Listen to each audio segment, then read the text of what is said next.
guys. Good morning. I decided to come on the show today because I have had a number of Hawkeye fans reach out to me in the last 48 hours.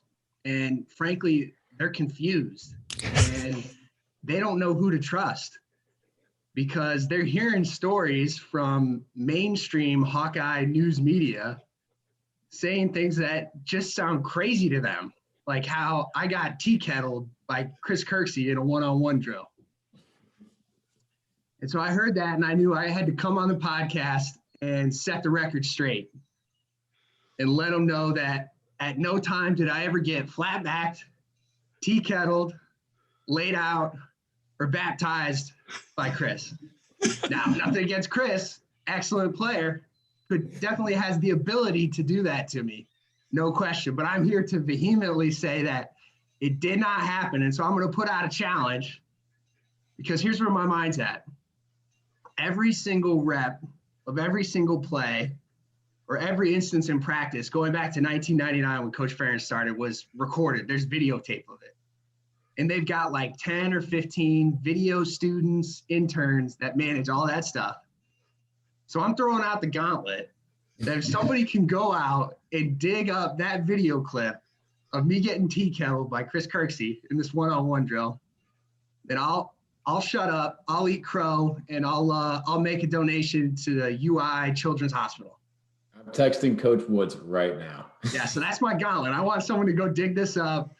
I have no memory of it. I'm not saying it, well, I am saying it didn't happen, but if somebody can prove me wrong, then I will definitely come out of pocket to make this right.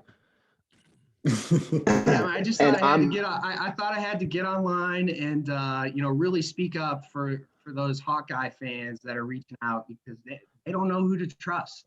They're confused. Landscape right now.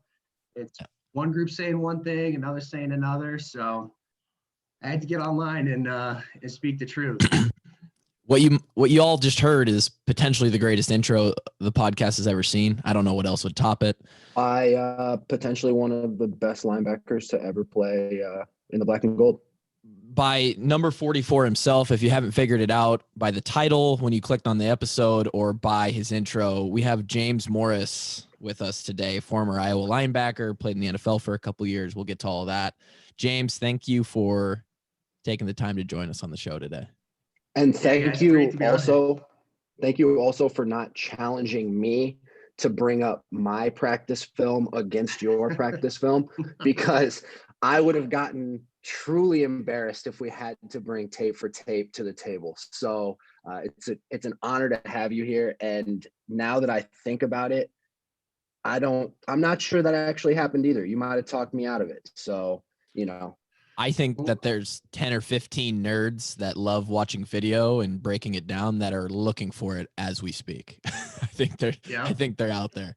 Now, regardless of if it happened or not, James, what are your thoughts on combat drill as a whole here? Oh, I actually loved it. I know that it's like definitely out of favor, and it's just a bit. Yeah, but I loved it because you only had to do one rep. Yeah. And then watching it was awesome. Oh yeah. So as long as you get by on that one rep, it's like you gotta it's like playing a little Russian roulette with your fellow teammates. And then there's probably going to be one concussion in the whole drill, and you just got to hope it's not you. Yeah. Yeah. James, it might have been you that day, and that's why you don't remember it. Yeah. Y'all want to know something hilarious that I will now admit that I would have never admitted while I was playing at Iowa? Probably a lot of there was a day at the very end of my junior fall camp where I knew it was a 2-a-day, and I knew that we had combat drill in the afternoon, and I just didn't want to do it. And I faked the concussion in the first practice, didn't practice at night, and then came back the next day. You know the story when Gronk said he faked his retirement so he couldn't get traded? I faked the concussion to not do combat drill. Oh, Jesus. That's awesome. Is that true? Are you serious? Yeah, I ran a 26 boss against Miles in practice. We were indoors going at the outdoor, and I'm sure Miles will remember the rep. It was like in a short down period, and it was nothing but a normal good rep. And after the end of the rep, I just was like, I don't want to do combat drill, dude. Coach, I think I fucked my head up. I got to go see the trainer. And that was it. That's incredible. Oh my God. Now I I know, respect it. James, no, you don't, because I know you and all of Iowa knows you, and you would have never done that because you were the type of guy.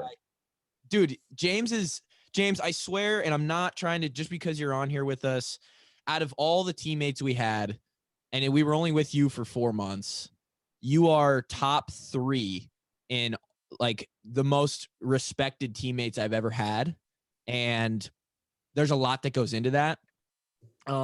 In prepping for this podcast, I went back to your high school career. I knew you were good, and I'm sure you don't want to talk about yourself, but I didn't know that you were that good. You lost 2 games in your freshman year of high school. I'm sure you remember it. Probably still digs at you to this day. You guys lost in the state championship, I believe, that year. Yeah. And then you went on to never lose a game the rest of high school. You ended up being 2-time Gatorade Player of the Year in 08 and 09. You rushed for 32, 38, and 40 touchdowns in your sophomore, junior, and senior seasons, which is insanity. Ev, come on. Do you have any kind of stats like that? I mean, that shit is insane. 110 touchdowns in 3 years. James, it's almost Nate Meier numbers. Almost. I hosted Nate Meier on his visit, by the way. Did you really? Oh, we got to hear about that. Yeah, how did that go? All-time legendary visit. Like, just insane. What did you think? Nate Meier is just a legendary human being. What was he like as a senior in high school, I guess? He definitely drank more in high school than I did. I'll just say that. So let me tell you about Nate Meier. I ran track against him at state, and I didn't actually run against him, but we were in relays or whatever. And this dude was bigger and more orange than any human I'd ever seen in my life. He had the craziest fake tan and the biggest muscles I'd ever seen, dude. I thought I was looking at Hercules. Dude, he was a freak athlete. Like, he was a freak athlete. He was a freak at Iowa. Yeah. I mean, like, I'm trying to think if he played as a true freshman or not. But I mean, he definitely, like, physically could have. Like, he was a freak. I mean, correct me if I'm wrong. He tore his ACL as a true freshman, and he had to come back from that. And then he switched from like linebacker to D end, if I remember correctly. But he would have been like the perfect 3-4 outside linebacker. You know how like all our D ends are like hand in the ground, heavy 5, and like that dude's value is like he's 245, he's 250. He runs almost like a linebacker, and he hits and has hands like a 285-pound D end. So to try and make that guy 275 or 280 and make him play a heavy 5, like it's just square peg, round hole. But like, that guy did some damage, man. But yeah, on his visit. Right, so I remember his visit, and for whatever reason, like that night, I don't know if he came on a Friday or Saturday, but it was like it was like $1 Long Island iced teas at Brothers that night. I was never like a big bar guy. Right. And so we go downtown, and like, you know, the guys that like were bar guys and knew the bouncers or whatever would always like jump the lines, right? And that's of course. You go up like, yo, what up, bro? Let me in, okay? Yeah, exactly. And so I didn't really like do that, and I didn't know any of the bouncers, but there was like this huge line, and I'm looking at the sign, I'm like, yeah, fuck that, I don't want to wait for this line. So I kind of go to the front, and I just walk up to this bouncer or whatever. I'm like, hey, dude, I got a recruit in town. We're trying to show him a good time. You know, can we just get in here? And the guy looks at me. He's like, no, get the fuck in the back of the line. I'm like, dude, what? Got owned. So I have to like walk all the way to the back of the line like this idiot. And then like I'm texting all my buddies who are like, you know, night owls that are in the bar right now. I'm like, hey, dude, I just got shut down at the entry. Like, someone come grab me, man. Like, somebody who knows this guy. And so I don't know who it was, but it was like somebody older that was like in the bar. They came out like, dude, come in. Like, Morse is cool. He's with us. And so we got Nate Meier in there. And it's like $1 Long Island's. And they give you like $30, $40, $50, whatever. And that's your per diem. And I spent all my money on Nate. Nate drank like 20 Long Islands. It would not get drunk. And like at that point after 10, I'd be like hammered, like non-functioning. But this dude's just like throwing him down on the dance floor, like, yeah, give me more. And then like we leave at like bar close at like 2. He's like, all right, where are we going now? I'm like, dude, aren't you like hammered? Like we need to go like lay you down. But yeah, man, so he just kept going. So I'm like, okay, this guy's a little different. He's a little different, but he loved his time in Iowa City, and he's going to commit next day. Yeah. Yeah, I'm like, I think on my visit. So my official visit was like the first time I ever drank because I never drank in high school. Yeah. Mm-hmm. And, you know, like you never drank before. So like 2 or 3 drinks, like, whoa, like, what is this? Yeah. I'm like, this dude was, he came in and who hosted you? Yeah, you were confused on if you were hosting him or if he was hosting you. Yes, yeah. I'm like, well, he's showing me how to have a good time. I'm like, all right. Who hosted you on your official? Casey Kreider. Let's go. Casey. Yeah. So you guys had the most like teed up night, just very formal. It was like very. He probably printed out a schedule and everything. Yeah. No, it was actually a really good time, and it was like one of those mega weekends where nobody did their officials during the fall, and so it was literally like it would have been after what is now the early signing day, and so like all the guys that ended up being like key guys in our class all did their official visits on the same weekend. So it's like Chris, Shump, Kirksey, Fedorowicz, Carl Davis, Brandon Scherff, like all these dudes. Wow. One weekend. So it's a super good time. That's incredible. Yeah. So we had our official visit on the next weekend. We were on the non-essential official visit. Yeah. And then there was one guy that they didn't actually invite, AKA me. And it was Drake. And they're just like, hey, you want to come over on a Thursday and like, you ever been in Kinnick, kid? And I was like, no, but I kind of want to go here. So can I play for your team? And they're like, I guess. Hey, that was my story. That was my official visit. There's a spectrum of like how hard you're recruited. You're just on the lowest end of that spectrum, Drake, you and me. And James was probably on the other end. Neither of us rushed for 110 touchdowns in high school. So I, in fact, scored 1 touchdown in high school. It was like a 3-yard flat route from the backfield because I played running back every once in a while when they needed it, and it was against the worst team in the state, Des Moines North, and I'm proud as shit of that touchdown. James, you scored 110 times the touchdowns I did. What do you remember most about like that dominance in high school? First of all, Solon just seems to churn out some absolute studs. We got Linderbaum in there right now who decided to come back for another year. He's going to be an NFL legend potentially. Marshall Kane with the biggest leg this side of the Mississippi, and you, I believe Marshall was a year younger than you. Yep.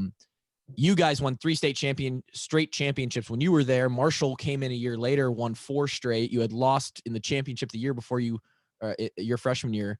What was it about Solon and all of that? And what was it about your time in high school? I mean, you committed to Iowa early, and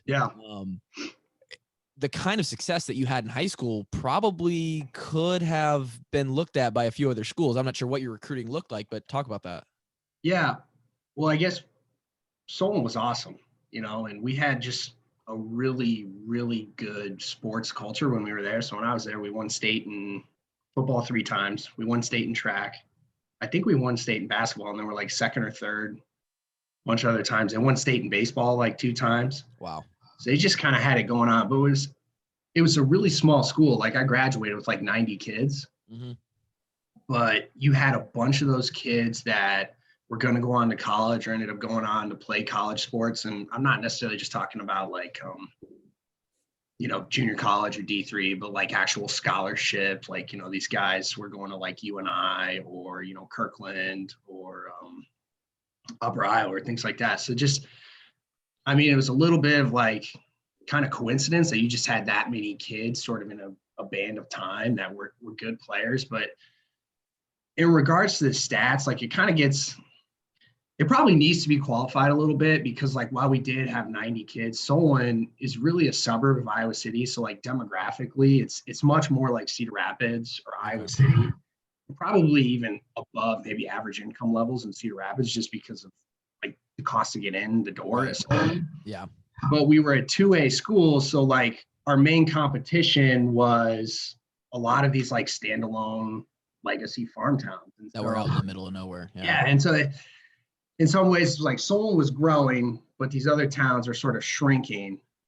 And then during that like 5 to 10 year window, we're sort of in the same classification, but we're playing all these towns, and it's a lot of families or kids that like don't have the same resources, things like that. So like, you know, we'd play a team and we had the same enrollment in that as them, but like our whole team was 20 pounds heavier to a man, you know, from their kids, because every single kid in Solon, you know, mom and dad had good jobs and made sure that their kid had protein shakes or that he was at workouts at 6 a.m. and like nobody had to miss workouts, you know, to help out on the farm type of thing. Right.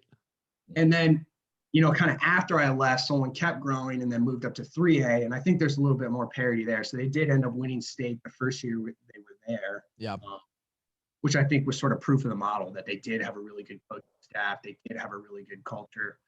And then after that, we're a really competitive 3A team for a while.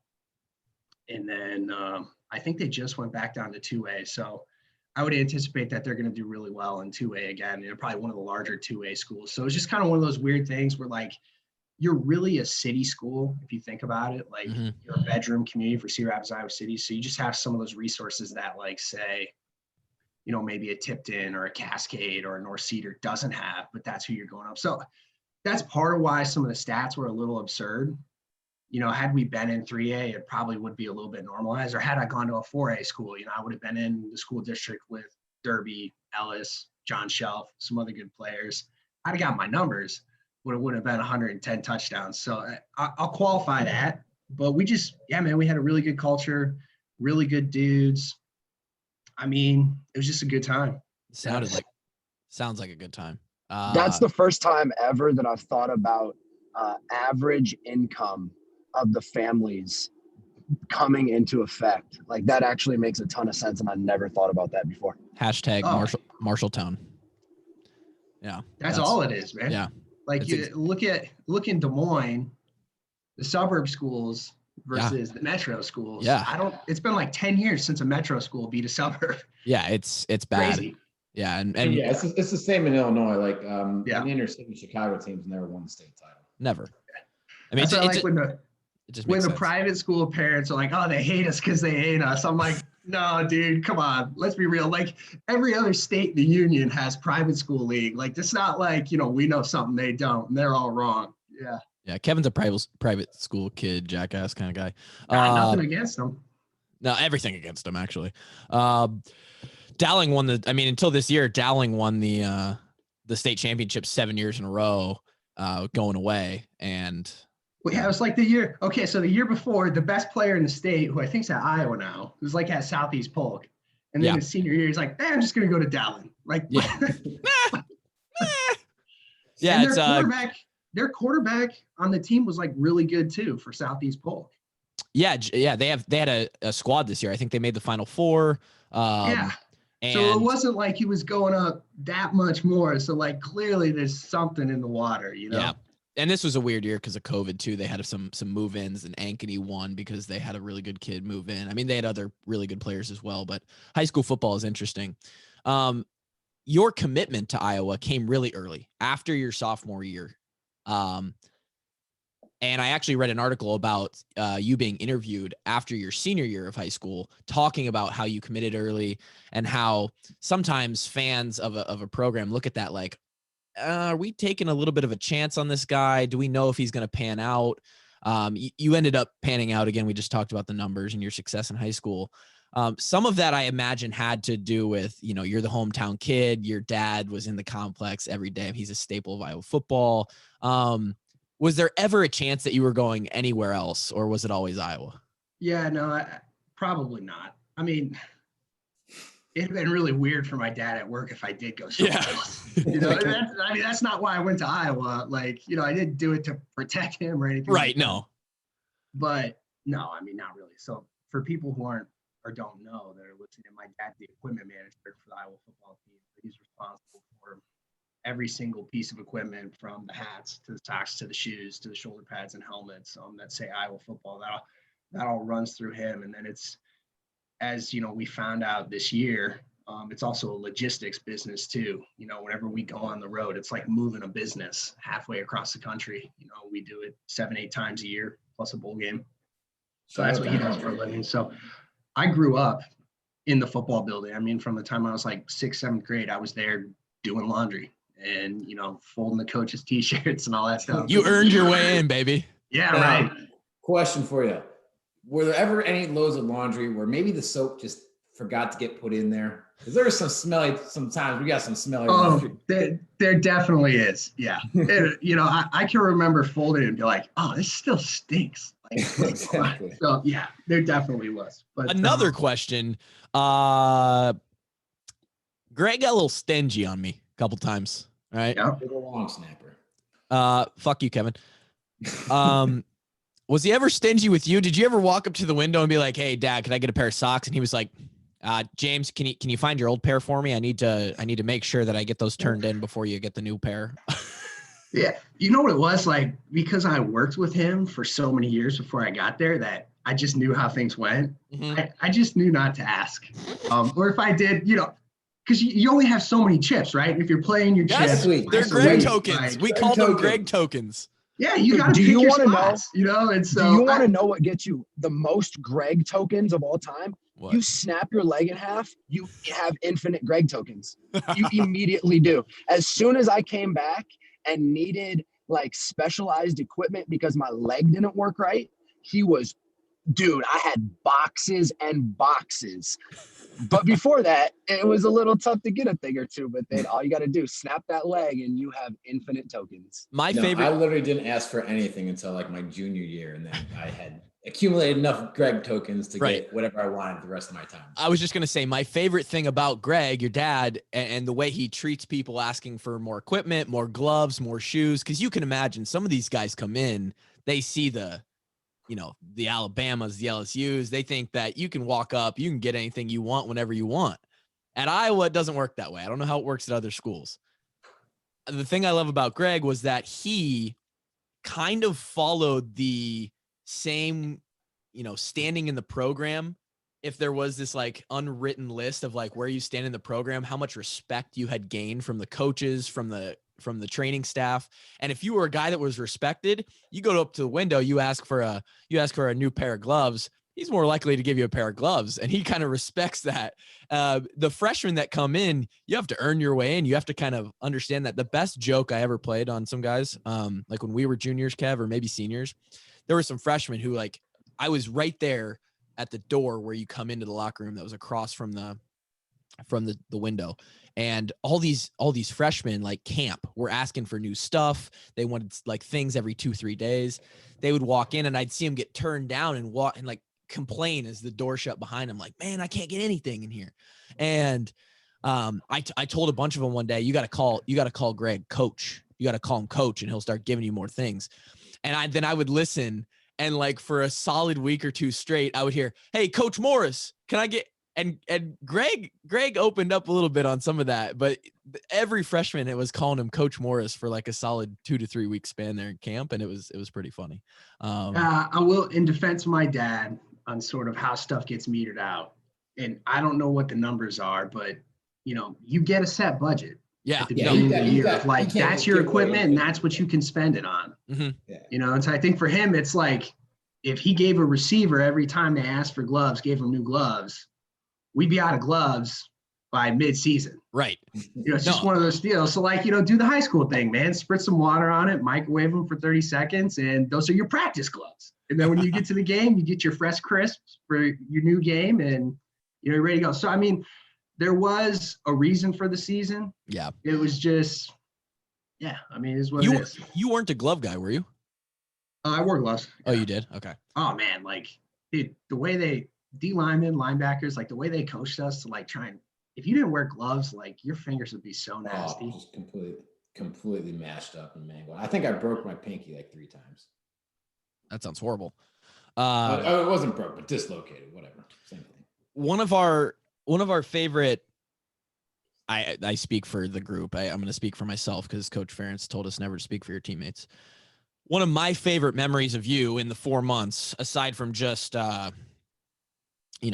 you leading our team and being a senior and kind of showing us the way was, and we've talked about it multiple times, was the post-Wisconsin kind of roundup you had in our locker room. I don't know if you remember it, But I had no memory of this. Okay. So we played Wisconsin your senior year in Kinnick, and we lost.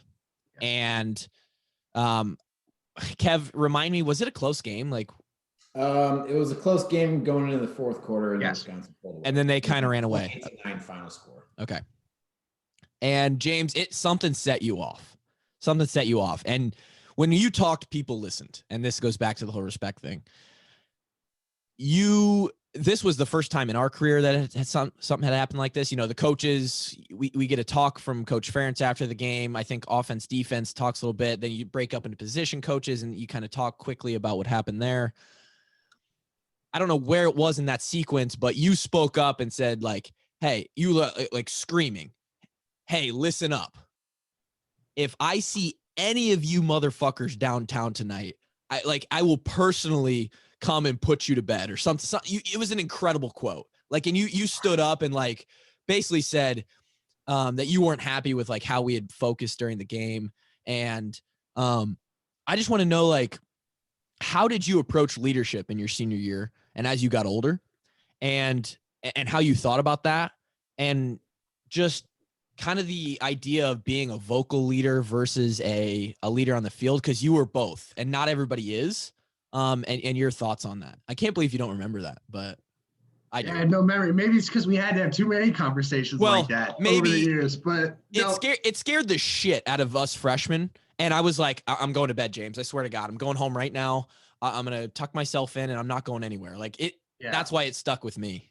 I think my approach to leadership when I was at Iowa was influenced by sort of how the first 3 years went, in that I was on some really talented Iowa teams.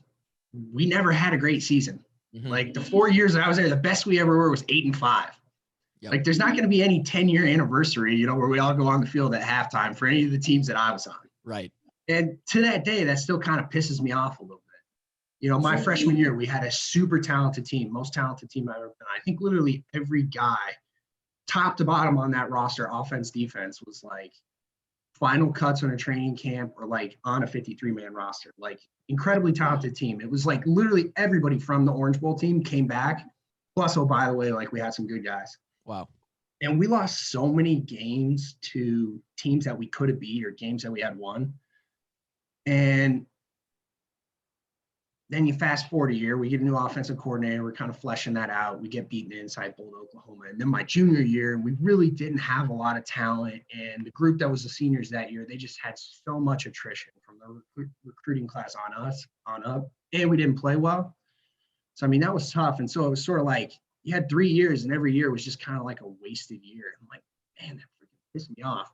And the whole time, too, you're kind of watching as you play other schools. You're like, oh, shit, we played Penn State, and their guys don't look like our guys. Like, you know, we got 7 or 8 guys that look really good, but they got like 50 guys that look really good. Guys. And so I loved when KF would talk about Penn State. Those fucking guys at Penn State, all right?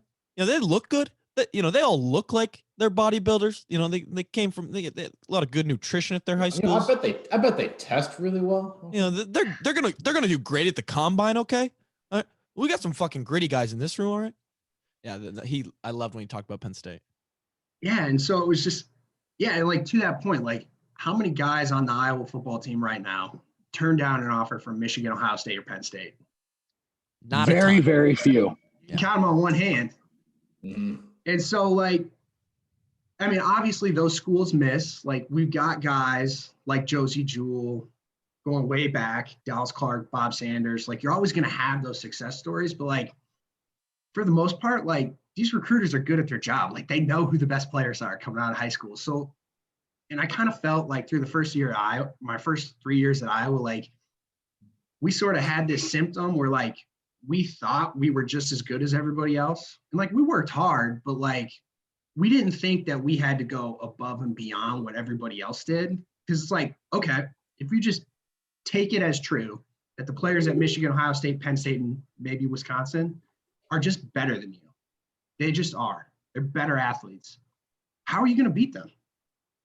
If you go out and you do the same shit that they do, you drink as much as they drink, you sleep as little as they sleep, you eat the same shit they eat, you're going to lose.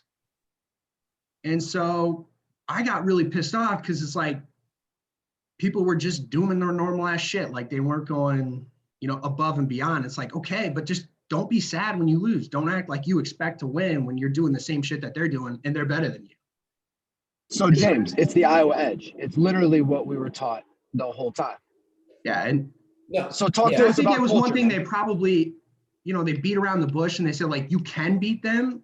I think people needed to be a little bit more heavy-handed with the people that didn't completely like we sort of assumed that everybody thought that, when I think there were some guys that literally thought I'm just as good as the receivers. I shouldn't say receivers. I'm not picking on receivers. But like, I'm just as good as like XYZ comparable position at the other school. And it's like, no, like you're not. In all likelihood, you are probably not as good. Yeah. So that means you have to do more. And I felt like not enough people sort of bought into that over the years. And so you get to your senior year, we had a really good start to the season, I believe. Yeah. And we had like the top rush defense in the country going into the Wisconsin game. Yep. And then I think they rushed for like 4 touchdowns. And this was not like complicated shit. It was like power, counter, inside zone, just running up our ass. Like they literally just beat us up. And I'm like, that's it. Like you can beat up on Northwesterns or Purdue's, not this year, but historically. And then you play the big boys and it's like, whoa, all of a sudden you're getting punched in the face. And so I don't know, it just really set me off, and then kind of dealing with my freshman year, which we completely underwhelmed, sophomore year, whatever. And then junior year was awful. I'm like, all right, senior year is not going this way. At least it's not going this way with me sort of saying something. If that means that half of you guys don't want to be my friend, that's fine. I got a lot of friends. Yeah, that certainly wasn't going to be the case. Like we all respected what you and that class like brought to the culture, because it was you, it was Kirksey, it was Hitch. Like that's who else in college has 3 dudes like that can just run the program like they're part of the coaching staff. You know what I'm saying? Like when we were in those defensive meetings and when we were in the walkthroughs and shit in the summer, like you and Kirksey and Hitch were the ones getting us ready for the season. And so like there was, whatever you guys said was Bible. We were going to follow it like it was literally written in stone. Yeah. Yeah. No, and it's a really interesting point that you bring up, that you brought up about how like, the guys at schools like Ohio State, Penn State, Michigan, whatever, are probably the better athletes than you. And you can't prepare like they do because they'll beat you. And I think it's interesting how you bring that up because, and I think it goes to show how influential the senior class is your true freshman year. Because my entire career, I always felt like we were the less talented team on the field, unless we're playing like, Missouri State or something like that. I always felt like we had to out-prepare that team that week because we probably didn't get the recruiting classes that they got. We probably didn't have the natural raw abilities that they had. That we had to win by being disciplined, by practicing better, and by just playing assignment disciplined football. That's how I always felt my entire 5 years. And that's interesting that you kind of bring up. That's, how that kind of changed from the mindset of your freshman, sophomore year to what you wanted to bring to the table your senior year. Yeah. And I think we did lose that a little bit because like my freshman and sophomore years, we were bona fide, very talented. Like we had a lot of talent. And then I think the mentality softened a little bit. But I think like what you said, I mean, it's the ultimate validation. You guys go on to win the Big Ten West, have a legendary Big Ten championship game in Indianapolis. And I think you could argue that that team was not, at that time, where you look at everybody's skill level at that point, was not one of the most talented Iowa teams. In fact, Listen, James, it was Pat one of the Anger- least. Guy drafted that year. Austin Blythe was a 6th-round draft pick. He's the only guy drafted off that team. And Pat Anger swears up and down that the 2010 team would have picked us up, put us on our head, and spanked us. So I agree. that's where we're at with that. So this is good conversation. Yeah, they wouldn't have spanked you. They were definitely more talented than you. Way more The talented. way Pat describes it, he says it would have been a spanking. It wouldn't have been. They didn't win the Big Ten outright. It's not like across the board, like the Big Ten was so down that year. Like you guys would have played them really tough and it would have come down to the fourth quarter. Love that out of you, James. That's Pat what it- Anger, They you had more chew on that talent. a little bit, Pat. They have more Sure. talent. I did not deny that. They had more talent, but Right here, right now, James Morris says we're taking the 2010 team down to the wire. They're going downtown. Well, I don't know how you could argue that they would spank them. Talk to Fat. I called him Fat. Talk to Fat Anger. Talk to Fat on that one. Back to because I know, Kevin, the leadership hierarchy and how you do things and who shows who the ropes is something that I think is very, very interesting and a really intricate situation. I'm curious, James, when you came in 2000 and would have been 10, yeah. Who were guys that you kind of saw and looked up to at the top who paved the way? Kind of the way that Drake talked about you, Kirksey, Hitch running the room senior year. Who were guys your freshman year that you looked at and you were like, damn, they figured it out. Like, they ran the whole race and they know what they're doing. Well, I kind of go back to like why I was sort of the asshole I was when I was a senior year. And that is... You weren't an asshole. Well, okay. Yeah, but it was Kevin, unplug your mic. A little bit of an asshole. Kevin, unplug your mic, plug it back in.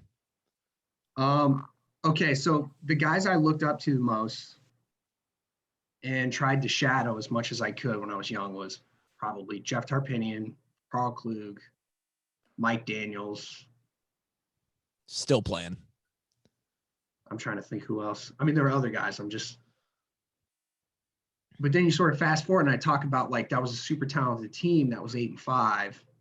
Sophomore year, didn't have like super affirmative leadership. And it was almost like there wasn't that guy that was motherfucking other people. Yeah. Like there wasn't that guy. And I think it was almost like because they were so good in 2009, it's like, and I'm gonna say Adrian Claiborne. I'm not saying Adrian Claiborne needed to be called out. Let me qualify that. But like, no one's gonna say anything to any of those 4 NFL defensive linemen. Not that they needed to be, but it's just like that was the attitude. It's like, well, we're so good, you take care of your shit, and I'll take care of my shit. Mm. And then like the accountability just sort of withers on the vine a little bit. Like you almost got to have that cross check. And I think it was like, well, we're just going to win. Because if I do what I did last year and you do what you did last year, we're going to be good. And it didn't happen, and everybody kind of freelances a little bit. And so I feel bad naming names or examples because I'm not saying that any of those guys were a problem. What I'm saying is like, that was just the sense that like, I can't remember somebody calling everybody up after a loss and saying, this is what happened. We need to do X, Y, and Z to make sure it doesn't happen again. Like that didn't happen. No, yeah. I understand what you're saying because it's not that it has to happen or that, for example, like our senior year, Josie, I mean, obviously he's one of the best linebackers of all time at Iowa.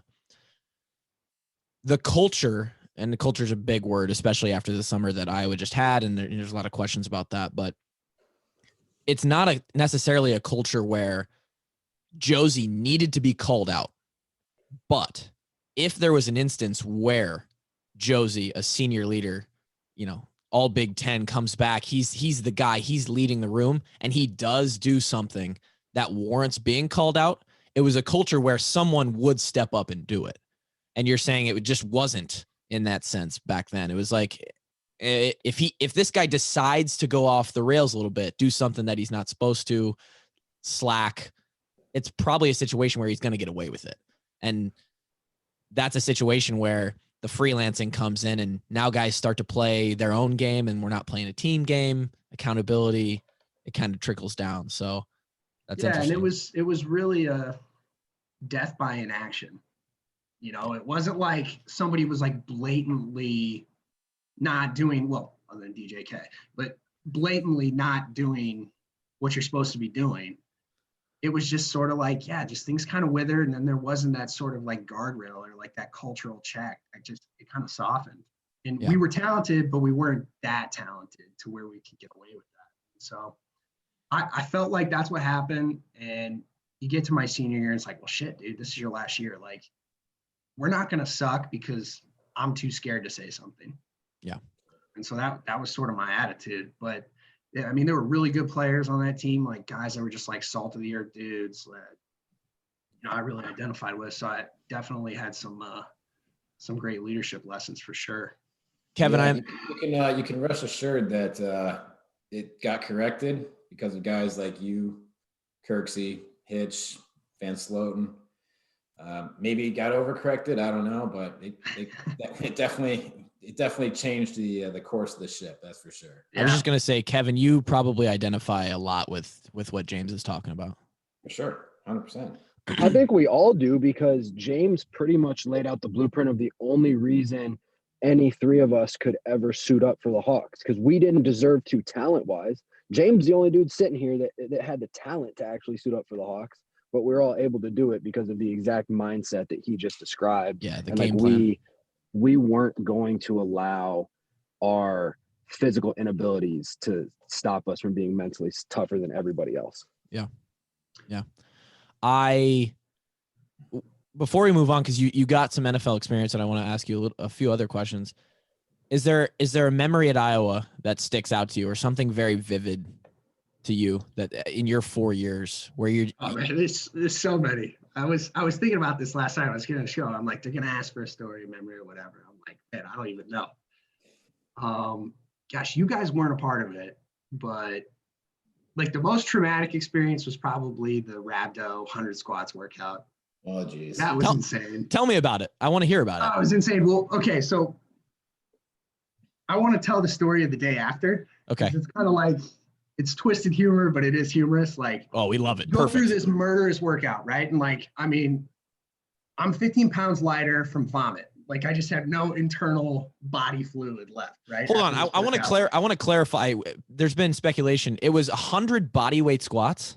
No, it was 100 squats at half your max. So at that time, I think my number was 250. I had 250 on the bar. Oh, as a puke. freshman.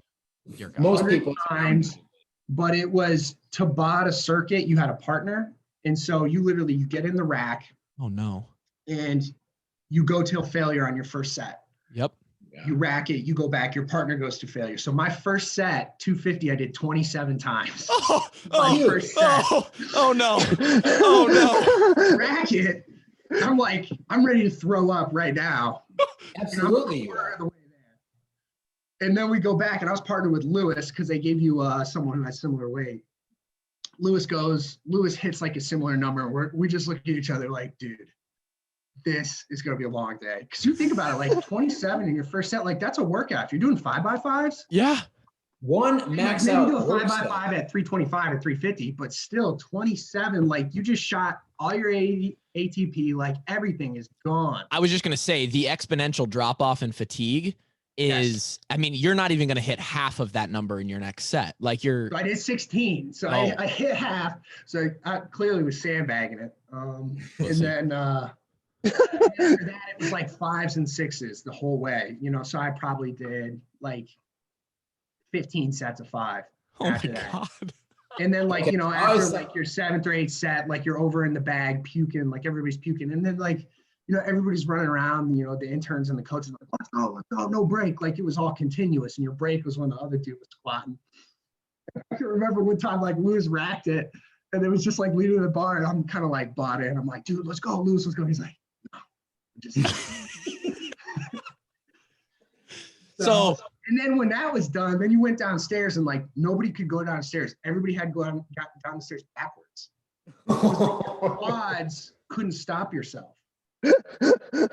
You had to go down backwards, so it was like a straight leg heel stop when you're going down backwards. You deactivated the eccentric motion of your quad muscles.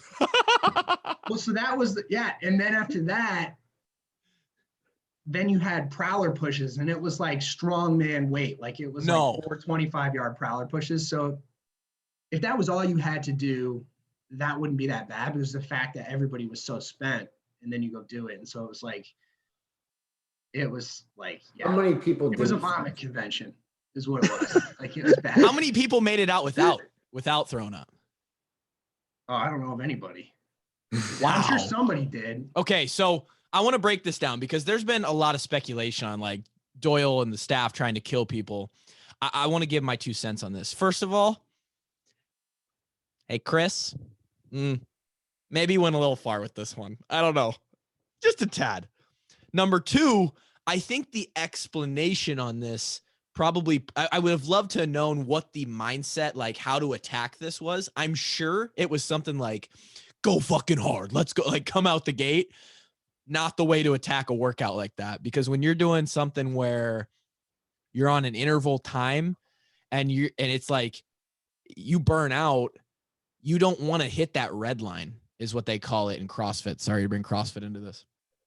That's a red line you don't want to hit. It's a spot where your body, you take it to a level that you can't recover properly on a time frame, and it makes everything worse. So the way to attack that workout would be out of the gate, hit like 8 reps, slow 8 reps, and try and be consistently hitting like 8. Oh, yeah. Right. If you could break it up into 10 sets of 10, that sounds so much easier than max set. Yeah, So max. that's where I was at with this, because I had heard about the workout and went when I was either a redshirt freshman or sophomore back to home over winter break, and me and a buddy of mine did 100 squats and 100 bench in the same day. And we did the squats at 315, but we broke them up into 3 or 4 sets of 10. And then we did 9, 8, 7, 6, 5, 4, 3, 2, 1. So we never went to the point where you guys went of maxing your body out and still having 75% of your reps to go. That's where I didn't understand where the workout was at with you guys. I think I'm trying to remember this right, but I think they did it every 4 years so that everyone on the team would do it. And then there were like some 5th-year guys that were doing it twice that year. And so I was talking to those guys because like everybody got sick this time. I'm like, why was it so much harder this time? And they just said that it was like speed. Like when they did it in the past, like there wasn't that intensity to get it done. Like I think Louie and I got our squats done in like 30 minutes, 20 some minutes. Holy shit. Oh. Like it was crazy. I mean, literally I did 27 and you figure it takes me 2 seconds a rep. So I'm under there for a minute. Yep. And then I'm right into Louie, and then I'm back in the rack, 90 seconds after getting out. I want to throw up listening to this story, just knowing like the ins and outs of like real strength conditioning programming, how much a percentage affects you in a certain rep range. I know Kevin is too. He's sitting there. Did you guys have workouts the next day? Yeah. So that was the thing that we had 100 bench the next day. So here is, okay. So that's why I get to the story I wanted to tell. Go for it. Which was like just the ultimate, like have a little savvy, whatever. So I'm in the early group the next morning, 6 a.m. Very few people sit down and have like eggs and bacon breakfast before a 6 a.m. workout. Yeah, no. Maybe have a protein shake, you have something, whatever. And so we're rolling out. And then like Doyle comes out. He's like, maybe somebody had to weigh in or miss their weight or whatever. And he asked me if they had breakfast and they said no. So then he gets pissed and he comes out to everybody. And he's like, raise your hand if you didn't have breakfast. And I'm like, I didn't have breakfast that day. And I'm like, oh, I know this story. Like, I'm not raising my hand. Yeah, I had it. I swear to God, I had breakfast. Around these dudes, like half these guys raised their hand. I'm like, oh no. No, you're an idiot. And so then he's like, what? Like, you didn't have breakfast? He's like, everybody didn't have breakfast. And this is when we had the bubble. He's like, out in the lobby. They call everybody out, all these guys that didn't have breakfast out in the lobby. And he's like, go change into your sweats. And so everybody goes and puts their sweats on. He made them run from the football facility to Hillcrest. And turns in a car, follow him in a car. And there's like a snow on the ground. And so these guys who can't even walk are like doing like this baton death march to Hillcrest to then go eat breakfast. And then like the strength coach goes into the cafeteria and watches them all eat breakfast, and then they run back and then do their workout. And then all these guys like ended up throwing up. They're like, it was crazy. Oh man. I'm like, yeah, like don't raise your hand, man. Like just get through the workout. So. You're so right, dude. When a strength coach is pissed and someone says, hey, who didn't do this? You just turn the other way. You just don't answer that question. Yeah, and if you get caught, you just say, "Oh, I didn't hear you when you asked me to raise your hand." I was like, oh, I don't know. As far as stories go, that is an all-timer. But then for the warm-ups, they tried to make us do like the hurdle jumps. Oh and, God! Like, nobody could hit a hurdle.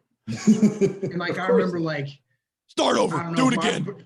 I knew something was bad when like Marvin McNutt was like hitting the hurdles. Oh boy.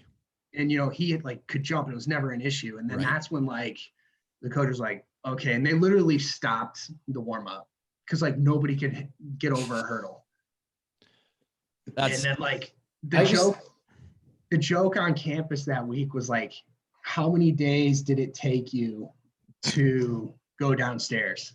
And so for me, it was like 8 days before I could go downstairs. Like everybody was taking the elevator on campus. So, when was this? Was this in the winter, the spring, the summer? Yeah. So this was the first workout back from winter break. No. Yeah. Goodness. It was the first day.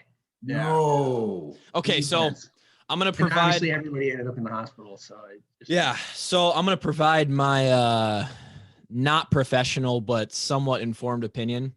People think like, oh, Doyle's an asshole. Obviously, you know, there's a lot you could say about Chris Doyle. He knows what he's doing. I think what he was doing there and what the staff was doing, it's not like it was his decision alone here. I think they were trying to find the line, right? They're really trying to like, sometimes you send a message with workouts. They're not like, you know, who's going to break, right? And I think they just, to figure out results, you kind of have to get some data, some testing data. And sometimes when you test that data, you go a little far with the test.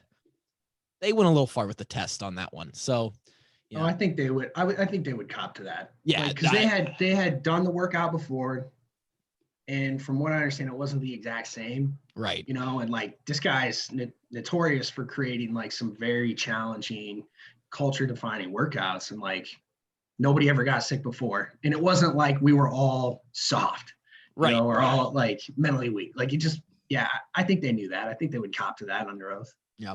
For those listening and for you, James, Drake had jujitsu practice on a Sunday, which is why he bounced out. You won't hear him again. That's an incredible story. I love that so much. You went into the NFL, and it's actually kind of crazy. You have a Super Bowl ring, correct? Yeah. So you were with the Patriots and then the Giants and then the Cowboys over like a 2 to 3 year span. Yeah. I'm sure not the career that you saw yourself having or would have hoped to have. I think it was, I don't know the specifics, but I think you had some injury issues. Talk about that period of your time. Yeah, it was just like a crazy 3 years. It was insane. It was super fun. It was super exciting, but it was also like, because I was always on the fringe trying to get to the center of the circle, like 3 years where you're sort of like, you know, a deer in headlights, or like you are the prey animal running for your life. You're the freshman. 3 years. Yeah. You know, we moved 6 or 7 times in those 3 years, like on and off rosters. I mean, all that stuff. And you're trying to set your life up. I mean, it was a crazy experience. And yeah, this isn't going to be like an excusey sob story or anything like that, but I'll just kind of walk people through sort of my story. Yeah. So coming out my senior year, I failed my physical because I had a blood clot that I didn't know about. Like literally, I go into my physical and they're kind of looking at me and they see this red spot on my leg and they're like, what's that? I'm like, I don't know. It hurts. I think it's just like a soft tissue thing or whatever. And they're like, we should get an ultrasound on that. What they did an ultrasound and they found I had like this massive blood clot running from my calf all the way up to my groin. And then like they sat me down with sort of the vascular surgeon in Boston. And he's like, I don't want to freak you out, but you have a massive clot. And basically the way the clot sits, it's like right at the juncture where sort of like the feeder vein meets like the main vein to your heart or your lung. And it's like literally a centimeter away. And if one of those breaks off and goes in, it can get stuck in your lungs. It can get stuck in your brain. You're not leaving this hospital until you're like on a massive blood thinner dose. Jesus. And so he's like, you're not playing football. If you roll your ankle's going to turn into a watermelon on these drugs. Like, God forbid you get a concussion, like you're going to have a brain bleed like you've never had before. Oh my God. So they sent me back. I sat down with Nick Caserio and I'm like, hey, is there any way I can just like hang out until the clot resolves or anything like that? You know, it might be 2-3 months. That's before the season. They're like, no, that's not how it works. So they failed me. I ended up, you get like a $20,000 signing bonus when I signed as a free agent. And so I never got that. And I remember being really chapped because like there was like some ESPN article back in the day where like the reporter was like, rookie gets $20,000 for 1 day of work or something. and you never got it. Home to Solon, and I was at like a golf course, and some guy's like at the bar, he's like, hey, James is buying everybody's tab. He just got $20,000. And this is after I just failed my physical, and I'm like home in shame. I'm like, oh my God. That sucks. So anyways, I got like super depressed after that and was like basically on the shelf for like 2 months, just kind of hoping the meds worked and I didn't die. And then I got the clear to work out. And so I started training with you guys in Iowa City. Before you go on, did they ever say what caused the clot? No, and I think it was just weird. Like, honestly, I think it happened when I went on like an award circuit in December. So like I missed our team banquet because we went to like the lot trophy and then there was a ceremony in New York. And so I had like, with connections, I ended up having like 3 cross-country flights on like a span of like 24, 48 hours. And I just wasn't moving. Wow. And so I think that's when it happened. And yeah, I had like high cholesterol at the time too, which was weird. And so I don't know if that plays a factor or not. But yeah, I didn't like, I don't have like a, you know, the trigger or the marker for like a clotting factor. I have to be on meds the rest of my life. Right. But the way it was explained to me is you think of like your clotting agents on a spectrum. I'm probably more towards the spectrum of like hyperactive. And so anyway, so I got cut, came back. Oh, this is a funny story too. So my agent calls me during training camp, halfway through training camp. I'm at home staying with my girlfriend. And they're like, okay, you can go for a physical to Denver. You can go back to New England. I'm like, well, you know, let's go to New England. So I went there. I go for a physical. I didn't have, they fly you in like the first flight in the morning. And I didn't have breakfast or anything to eat for my physical because it had to be like a fasted physical. So we get back to the hotel and they're like, okay, you know, order anything you want because you bet you're hungry, like room service is on us. So I'm like, okay, cool. So I order like a 4,000 calorie breakfast, like 2 omelets, you know, 2 waffles, whatever. I eat this thing. Then one of the interns or the gophers that works for the team, he comes to my hotel. He's like, hey, they want to work you out. Oh, and I'm like, well, now when do they want to work me out? And they're like, right now. So I just had like this 4,000 calorie breakfast. So I'm like, okay, so we go do this workout and I'm like 5 pounds heavier, like this huge stomach. And I'm going through this workout and the workout goes well. And I'm like, the whole time, I'm like keeping my breakfast down. And then we get to the end of this workout and they're like, okay, now time for the conditioning test. Oh my God. No. What? And so the conditioning test was on its face was not that hard. It was 55s like we do. And you had to do 7 seconds. Sure. And you get like 20 to 30 seconds after each one, but you do 20 in succession, so no halftime. Okay. So it's a moderate workout, but like you got to be in shape and you can't be about ready to puke on the first rep. Right. In the first rep, like I go through and I'm like, oh, I'm going to puke. And so like we get to the end and like I'm out of shape too because I've been on the shelf on the summer and like Belichick's standing at the 50-yard line like watching every rep as I finish as I go across and like literally for like the last 5 I like barely make the time, bent over like heaving and Belichick's just standing there looking at me like this fucking guy. So I'm like there's no way these guys are gonna keep me, like I'm getting right back on the plane, I'm going home. And so then the workout finishes and I'm like dying, like I'm embarrassed how out of shape I look. And like nobody says anything to me, go back to my hotel and they're like, okay, yeah, they want to keep you. So you stay. Wow. And then went through training camp. Training camp was rough. I got a bunch of stories about that too. But you can come on another time if you want.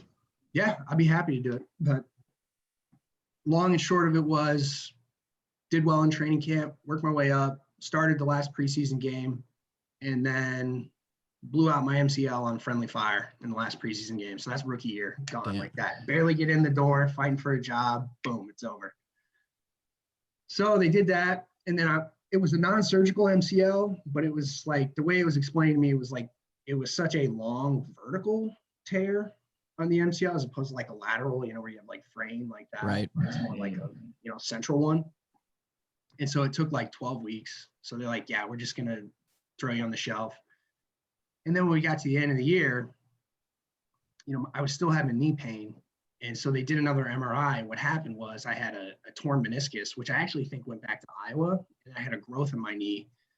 And so I had to have surgery in January, a month before the Super Bowl. And then that ended up kind of delaying my off season too. So I went through the off season with New England, had a really good off season. But don't skip the Super Bowl ring you got. You got the hard Oh way. yeah. So that year, that was Malcolm Butler's interception in the Super Bowl Against the Seahawks. Class of dudes. It was really awesome experience being in New England. Really awesome with Pete Carroll not to hand the ball off to Marshawn Lynch for you. It's crazy if you remember that game too. Like every New England fan like wanted Belichick to call a timeout because it was sort of like a wham bam series of plays, like running hurry up. Everybody's like, call a timeout so the defense can catch their breath. And we were at like some team function in the winter, and everybody's like, somebody asked Bill, like, Bill, why didn't you call a timeout?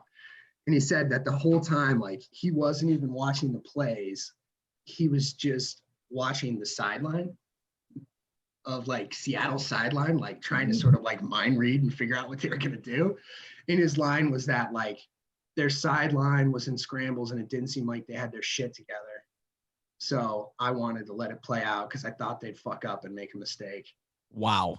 He called it like 100%. He's like, I don't want to give them time to think about, because every team has like their red zone plays. Like you got 3 or 4 red zone plays that like if you execute, you can't stop them on defense. Mm-hmm. He's like, I don't want to give them a time to reach into that grab bag. Mm-hmm. So like, I'm going to let them throw the ball on the 2-yard line where maybe the old coordinator thinks they're on the 5, which is a different scenario. You run the ball on second down on the 2-yard line as opposed to pass. He's like, I'm going to let that play out. Looking at their sideline, I think we're disciplined in the red zone. I think they're going to fuck up and make a mistake. And like, he totally called it. And it's like, it's crazy because you think it's luck, and maybe it is a little bit of luck, but like, he just had the complete right frame of mindset. And that was Bill too. It's like, I learned so much from that guy. He was such an unbelievable football genius. And wow. But anyways, okay, go through the spring, OTAs, all that stuff, training camp goes well. Ended up losing a position battle for sort of like special teams reserve linebacker spot. So get cut in final cuts. Next week, I have a tryout with the Giants. Make the practice squad on a tryout. 4 or 5 weeks into the year, get called up as special teams. So I'm doing special teams with the Giants. And then week 14, I had another season-ending injury. I had like a bone spur in my femur. Wow. And it grew out into my VMO. And so it was so weird. And so literally like my VMO could not contract or relax. Like my leg was just like locked up. And like I'm running down the field covering a kick in practice. And all of a sudden like my leg just locks up. And like I couldn't walk. It was so weird. So I had to have surgery, and they kind of like cut under your muscle and take the bone spur out. So then that was that year. Had a lot of momentum, I felt like, with the Giants. Had a really good relationship with the special teams coach. Actually got along really well with Coughlin. I really liked Coughlin. Nice. And then we had the coaching change in the offseason. Yeah. They bring in McAdoo, and he sort of changed the roster weighting. So he seemed like kind of weirdo. Oh, he was so weird. And yeah, obviously, you know, it worked out the way it worked out. Yeah. And so I got cut pre-draft, you know, to make room for new guys, fresh blood, whatever. And so then I was on the street in the summer, in good shape, you know, trying to make a team, got a tryout with the Cowboys, made it on the tryout with the Cowboys, then was having a really good training camp with the Cowboys, and then was basically like blew out my shoulder in the second preseason game. And so it was labrum, biceps, rotator cuff, dislocation, sublux, whatever. And so that was my 3rd year. So now I'm 3 years in the NFL. I'm a free agent. I really only had 1 season, you know, of which I was on the practice squad for a third or a half of it. And so I'm like, you know, you kind of knew that I'm probably never getting another tryout after this. Right. So Yeah. that was sort of it, man. So it's like, Your body can only take so much abuse. yeah. And so it's just bad luck, you know, Yeah. and like, is there some alternative universe where I play 5, 6, 7 years? Probably. Is it like, if I'm 100% healthy, is that a 100% certainty? Probably not. But maybe 60, 65, 70% probability. If you flip the coin of James Morris's life, you know, do I have a little bit longer career? Yeah. But I had a great career. I got a Super Bowl ring. I got my 3 years, got my pension, tons of great memories, tons of great relationships, but it was a battle, man. And then with every injury too, there's so much drama around it. Cause like when you get injured and you're a fringe guy, now you're a liability. You're a lawsuit waiting to happen on the roster, or you're dead weight. And they were never really counting on you in the first place. And then now they have to kind of hang on to you. And so there's just this legal dynamic undercurrent that goes on. And like all of that really came to a head. And it was like kind of underbelly of the NFL when I was in Dallas. And so that was like, they really didn't want me on the roster. I mean, like everything you can do, you know, where it's like, all right, this guy's hurt, get him the fuck out of here. And then just all sort of like the bully tactics and just sort of like the bullshit that goes with that. It was, that part sucked. But what's the mindset like in that, you know, you're a tweener. You lived 3 years as that guy on the fringe of like, you're fighting for your life. You always hear about it. It's a business. What is it like to be like when you walked away from football at the end of every day and you're just at home? Like, was that stressful? Was there a kind of stress associated with that? That was like, man, almost to the point where you're like, I don't want to do this anymore. Like, I'll just go work. This is too much. Well, that's what I told my wife in Dallas, because I had however many injuries I was carrying. And I had I've got a couple of other things that are diagnosed injuries that would need to be surgically repaired if I was going to try and get in shape again. And I was carrying all of that through, you know, my 3 years as well. And I told my wife, you know, when I was sort of going through the tribulations in Dallas and like they hadn't yet put me on IR and they're sort of like forcing me to practice for legal reasons, I told her, I'm like, if I don't make the active roster, like I'm just going to quit, because honestly, the practice squad's not worth it. Like I just feel so shitty and so broken that I'll go get a job, you know? And so that's sort of where it was. But like the stress was insane, man. Cause like, I mean, if you go look at transactions in the NFL, I'd be willing to bet that like New England, just in terms of churn, is probably annually one of the top teams. So I mean, literally every day in New England, some fringe guy's getting cut. And added. Yeah. And you just never knew if it was going to be you. And like, the other thing too, I mean, like you could talk to like Alan Reisner was in New England for like 2 weeks. And so like he came in and we weren't roommates, but we kind of hung out a little bit. And like, I'm like, yeah, you know, it's a little different here, whatever. Well, it ended up like we were playing Minnesota week 1 or week 2 that year. And Alan had been on Minnesota prior. You know, and Alan gets signed to the Patriots and he's probably thinking like, yeah, you know, they want me. They like what I've done on tape. Like I'm going to make this team. I'm going to do a good job. Not their mentality at all. Nope. Like, I talked to Alan, he's like, yeah, it was weird. Like my second or first day, they bring me in to a meeting with like the defensive coordinators. He's like, I'm a tight end. Why am I talking to the defensive coordinators? Mm-hmm. They wanted to ask him every single thing about every single call, every single check, every single play that Minnesota does. Yep. And so like they bring this guy in just for intel, and then like, you know, 2 weeks later, cut him. Damn. It's like they never wanted you to be on the team, you know, and you never know if you're that guy. And I was never that guy, because I didn't play enough to have any intel, but right. You know, you go into these situations thinking like, this is my opportunity. And like 80% of the league, like your existence is so tenuous, so fragile, but all you hear about is, you know, the 20% that are bona fide dudes, the guys that you can rubber stamp 7-year careers. Mm-hmm. So it was stressful, dude.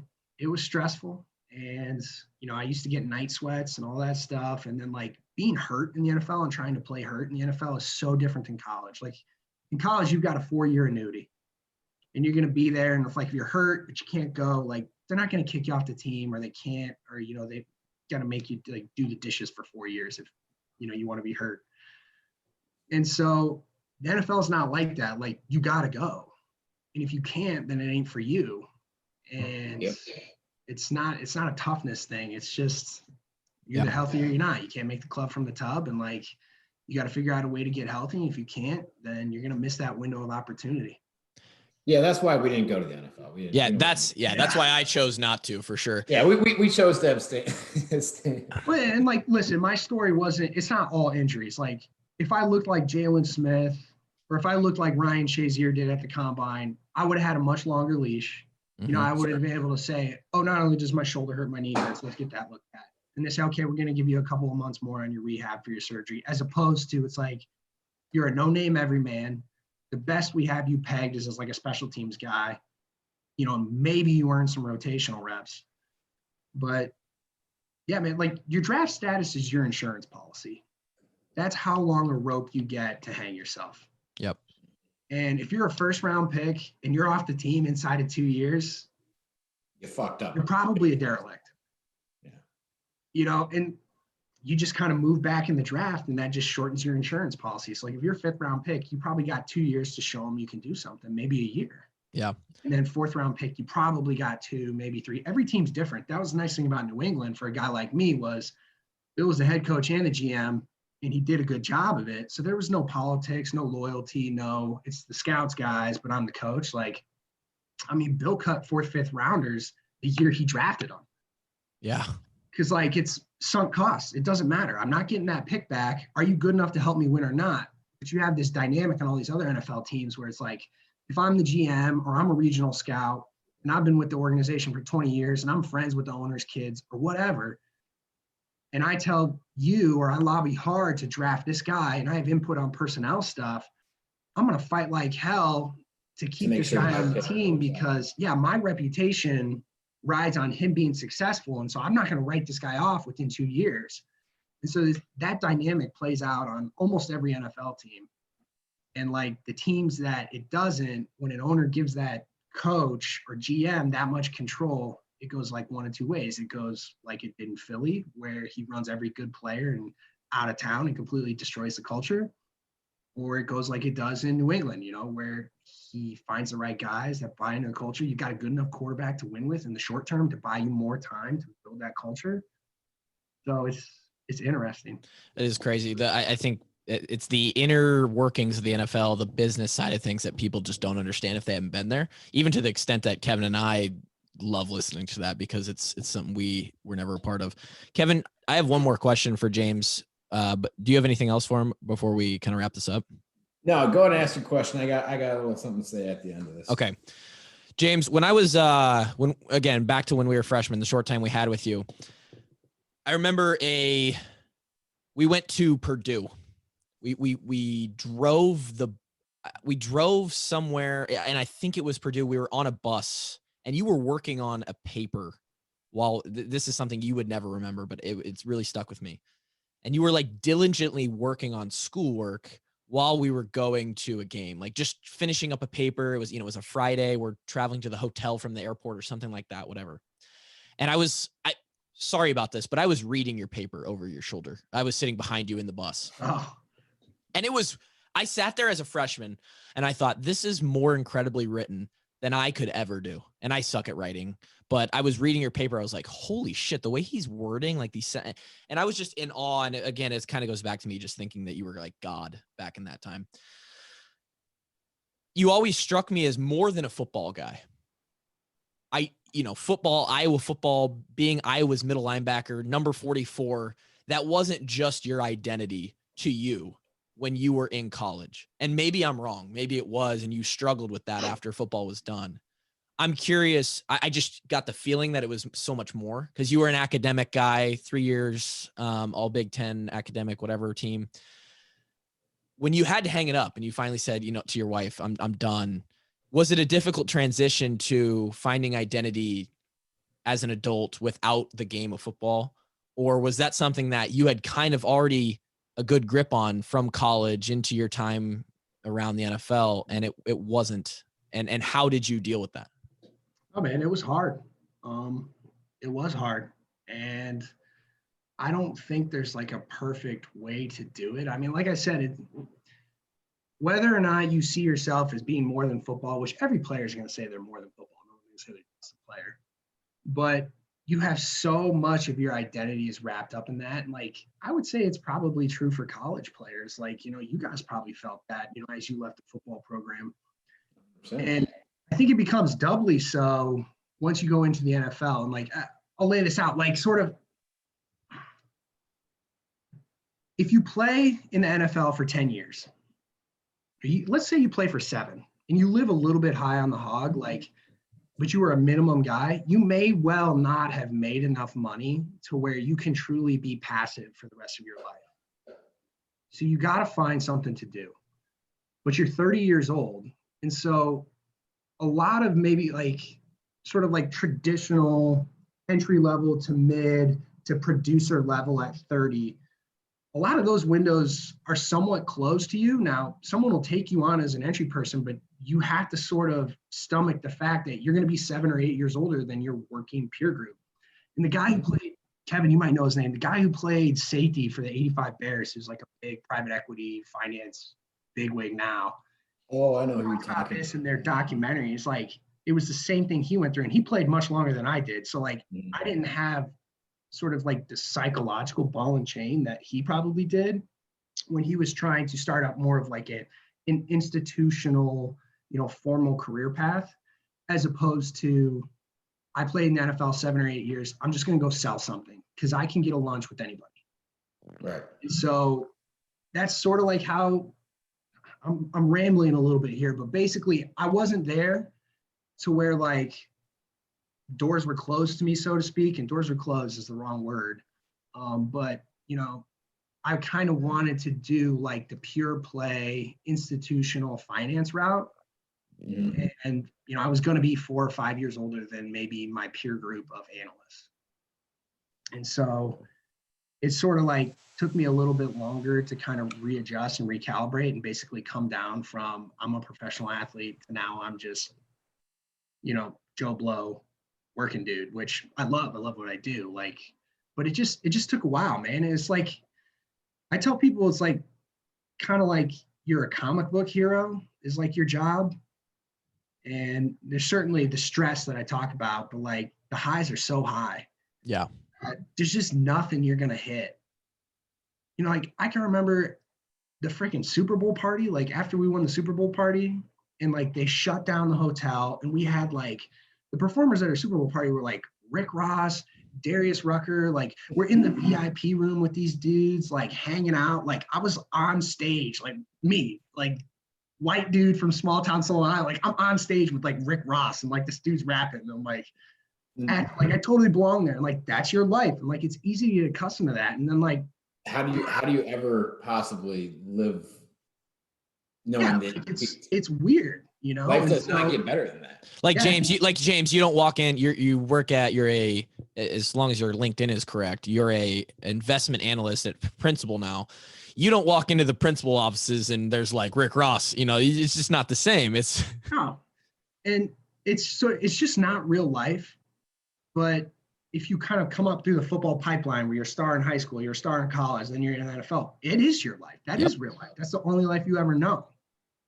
And like my disposition was never one that like I imagined that's how I would live my life the rest of my life. And so that kind of helped me sort of come down psychologically. But I mean, it's no wonder a lot of guys go broke or a lot of guys get into bad deals because like you just want to cling to that identity so bad. Like I'm a huge Game of Thrones fan, Song of Ice and Fire, read all the books. Like, let's go. One of the best quotes is like, you got to kill the boy.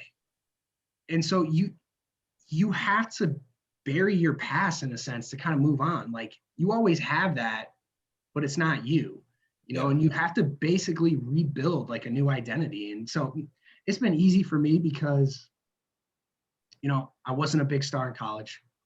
The NFL, sorry, the NFL. I wasn't a big star in the NFL, so still have like, there's not like some identity I feel like I have to protect. And so it's sort of like, okay, what do you want to do? And I took a lot of inventory. I did a business school in the off season when I was playing. And that was sort of like, I thought I wanted to be a lawyer coming out of college. It really didn't put like a ton of thought into it. It was just sort of like, well, what are good jobs? Like doctor, lawyer, banker, things like that. Mm-hmm. So I'm like, all right, I'm good at this. I'll be a lawyer.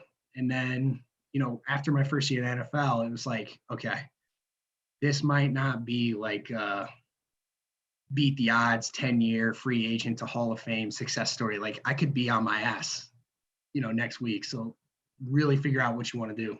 Because that was the thing too. Like my mentality coming out of college was like, I'm going to play in the NFL 10 years. Like I was a 4-year starter, had a great career.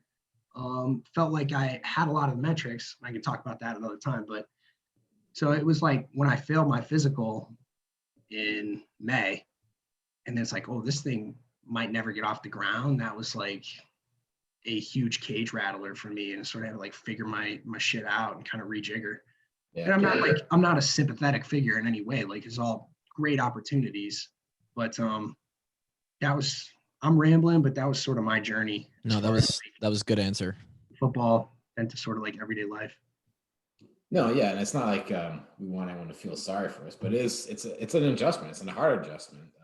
We had an episode about it ourselves, about what it's like to go from an athlete to, now you're just a normal Joe Schmo now. It's weird because you run out into Kinnick, that rush, and I know James and Kevin, you feel it. You can think about it right now. I just got goosebumps. You think about coming out of the tunnel at Kinnick, and really on a consistent basis for 4 years, that's the top. It's cocaine. I mean, it's your drug. And everything after that, like when I get another client, I do personal training and fitness and stuff. And when I lock down another client and we're about to start a new 3-month term, that hit of like, oh, the money hits the account and like, I got another person to work with. It isn't shit compared to when I run out of Kinnick on those 7 Saturdays home games. And it's just like almost everything almost feels like a failure. It's like, this isn't as good as what I once had. So like, am I doing as you wonder if you're doing as well as you should be? Am I succeeding? What is success to me now? It's a really weird. Yeah, you got to redefine that. Yeah. I think too, that the thing I struggle with life outside of football is like, sports is so simple and so binary, but the simple outcomes that they're looking for are encapsulations of like these soft qualities, like accountability, teamwork, leadership, toughness. Like you can demonstrate that you are proficient or courageous in that area in a year in football, like one good year. And so like careers are born and burn out like in 4 and 5 year spans. And like, there's just that immediacy of it. Like, I know what you're about right away because I'm going to put you on the spot and I'm going to see how you perform. And I get frustrated in real life because it's like, it is a slog. And maybe you guys feel this way, like, you're accountable, you're hardworking, like, you're capable. But like, there's so few binary opportunities where it's like success, failure. You stand on the stage, you perform, you make the tackle, you make the sale, you make the speech, you win the account. And that's what we live by. From football because I want it. And like, and you can deal with the failure because we've all failed publicly. And like, that's one thing I really love about sports is like just bites at the apple. I'm like, I find that real life is unfortunately a little bit of a slower pace. And so I get frustrated with that at times. It's boring. Yeah. Kevin, you want to finish with thoughts on that and then whatever you have? No, I mean, it's, to what you said, like you're never going to get that rush that you get from playing college football or even in the NFL. And to your point, James, life was so much simpler and made so much more sense when you're a college athlete. You know what you're supposed to do. You know exactly where you're supposed to be, who you're supposed to be with, what your people around you are supposed to do, and you can hold each other accountable. And if you're doing a good job by the wins and losses in the record book. Yeah, it's just everything just makes sense. And when you get out in the real world, it's not so black and white anymore. Yeah, so, interesting thought. Yeah, I would agree. So this is what I wanted to bring up earlier, though. I saved it for the end of the episode. I texted Coach Woods, and he's going to drop the bombshell on us that it was Kirksey versus Cole Fisher, not James Morris, who got absolutely pummeled. Was it really? So we are the washed up Walkons fake news media. Holy I'm shit. Vindicated. Bigly vindicated. Dude, there's no way. I remember it. I swear to God. He says Cole Fisher, man. I asked him for the clip. He's like, nah, it's Cole Fisher. And, come on. He did want to ask you one question, James, he said, ask him about the time I lost my shit when Scherff hit James in the back after the whistle during a scrimmage. Yeah, that was insane. So, yeah, and I love Scherff, man. Like, he and I used to knock heads, but there was one time where he could be an ornery SOB, but there was one time where it was at the end of a play, and we had like a really competitive move the ball down the field period. Love those. And I don't remember what led up to it. If I was getting in somebody's ear or if I was kind of like, listen, you talk some shit. I remember you talk. Our offense only runs like 10 plays, and they know what works against what defenses. And so the question is, am I going to game the drill to let you exploit us when you know what defense we're running in no huddle? In other words, I'm going to let you chunk it down the field and run it for 6-7 yards because you're going to run it where we don't have bodies and I have no ability to get more bodies over there. And so what I'd say is I say, fuck it. I'm going to time the snap and backdoor this thing and fuck up your move the ball session. Because call some different plays because you're not getting better if you're just doing that. And so that was kind of my attitude. And so I had probably done that a couple of times and that was always a good fight starter. I can already see the offensive coaches just getting pissed off at this. And so there was one time where after the play, Scherff comes up and shoulders me right in the back, completely after the play, we're just standing around, drops me. And I'm so surprised, it didn't hurt, but it was what the hell? And then Scherff just walked back to the huddle and it was a total cheat. It was, but, and I get up. I didn't even know to fight the guy or whatever, but then LeVar loses it. He's that's complete bullshit, just completely losing it. And I would have done the same thing, if I was the coach and someone had done that to one of my players. But yeah, it was intense, but it was sort of if there wasn't even a fight going on. I don't remember there being a fight. But if there had been a fight going on, I would at least know to get up and go fight somebody. But I'm yeah, I get creamed and I'm get up. I'm what the hell just happened? So it was bizarre. I'm looking around for someone to punch. It's who am I supposed to punch right now? Yeah. I think what probably made that in the time, while it was happening so crazy, is that LeVar is generally very reserved. Easygoing guy, even at practice, doesn't he's not the guy where, BF Brian is probably going to go off more in practice on a regular basis than LeVar will. So if you get a guy like LeVar to kind of lose his shit on something, that things have hit ahead and there's some tension. So I'm sure that was quite the day. Yeah, man, I could tell you guys some fight stories though throughout the years. I'm going to tease it now, but I'm not going to get it on there. James Morris, episode 2, we'll talk all about the stuff that we didn't talk about in this episode. James, an hour and a half of some of the best content we've put together. We're 180 episodes into this thing, and you've always been on the list to get on the show, and obviously we're going to have you on again, but I think Kevin would echo, and Drake already texted us that it was incredible content, great conversation.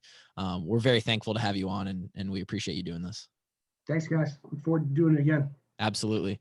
Wash Up Walkons 179, I think. Thank you guys so much for listening.